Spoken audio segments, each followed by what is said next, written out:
Hi, Liberty family. Dr. Angela Martin here, a physical therapist at Liberty Rehabilitation Specialist. Earlier this week, Dr. Erica Perazzo shared the risk factors of developing knee osteoarthritis, as well as modifiable and non-modifiable ways that we can impact our knee pain. Today, I'd like to share some conservative strategies that we use in therapy to manage knee pain. So first, a review of what knee osteoarthritis is. Essentially, it is wearing down of the cushioning or cartilage of the knee joint surface. So in other words, if you have an x-ray of the knee and this is the thigh bone and this is the shin bone or the tibia, in a healthy knee, you might see a nice healthy joint space about this distance. But when we have knee osteoarthritis or a decrease in that joint space or cartilage, we will see a narrowing of that joint space, ultimately resulting in an increase in pressure of the joint surfaces, as well as a decrease in the amount and distribution of what we call synovial fluid, which acts as a lubricant to the joint surface. So one of the conservative treatments that we use is called knee traction, combined with many other things like stretching, strengthening, and manual therapy, but today I'd like to specifically highlight knee traction. The purpose of this treatment is to separate the joint surfaces to allow more movement of synovial fluid and thus decrease the pressure of the knee joint. Knee traction has actually been shown to decrease pain and to improve functional mobility when performed over a period of time. When I work with clients who have knee osteoarthritis, one of the first things I do to help manage their pain is to show them exercises that they can use to decrease the pressure and thus open up the joint space of the knee. And I'd like to show you guys those exercises today. So one of the first exercises that I prescribe to people who have increased pain due to osteoarthritis is called tailgates.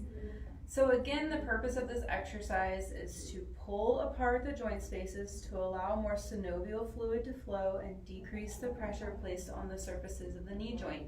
So simply what you'll do is sit on a chair where your feet don't touch the ground. Some people actually use a tailgate of their truck, and then you just swing the knees forward and backwards gently. Now you'll notice on my right leg, I haven't used any weight for people who are just starting out with this exercise or have an increase in pain. Typically without using a weight is appropriate at first. However, as we progress and as your pain decreases, using a weight, an ankle weight, will often just increase the pull on the joint space, and it becomes a little bit more tolerable.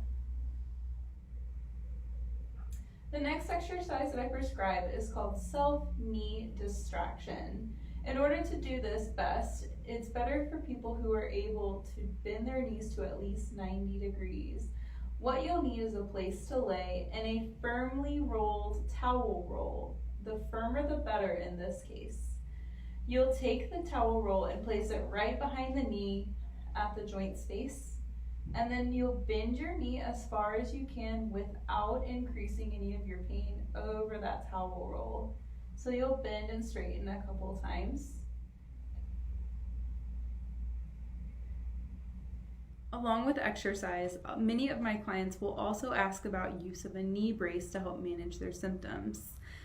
The answer to this question is it's appropriate for some. For one group of people, that use of a knee brace is especially appropriate is for people who have what we call unilateral knee osteoarthritis or unicompartmental knee osteoarthritis. In this situation, what happens, again, bringing back my leg model here, okay, so this is your thigh bone and this is your tibia or your shin bone. What happens is only the inside, most often, only the inside of the knee joint will wear down or come in contact. So the knee looks kind of like this in an x-ray.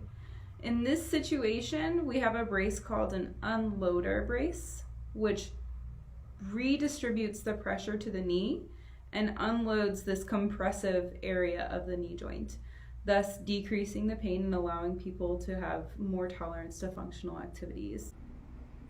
If you're having trouble picturing what happens to the knee joint when you're wearing a knee unloader brace, I've included a picture here.